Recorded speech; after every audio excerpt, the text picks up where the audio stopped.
Ертеде Қыпшақ деген елде Тоқтарбай деген өте бай кісі болыпты. Бірақ оның жасы біразға келсе де бала көрмепті. Сол үшін ол да әйелі аналықта қатты қайғырады. Олар әулиелерге барып Алладан бала сұрайды.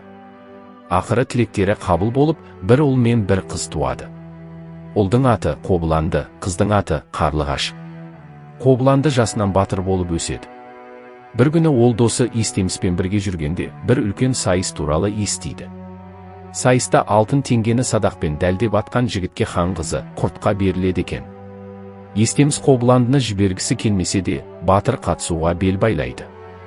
Қобыланды садақпен теңгені атып түсіреді. Сөйтіп Құртқаны жеңіп алады. Бірақ Құртқаны бергісі келмеген күшті адам қызыл ер шығып Қобыландыға қарсы болады. Екеуі күресіп, Қобыланды ақыры қызыл ерді жеңіп, елін қорғайды. Содан кейін Құртқаны ұзатуға үлкен той жасалады. Хан Құртқаға көп сыйлық береді. Қобыланды Құртқаны алып, еліне қайтады.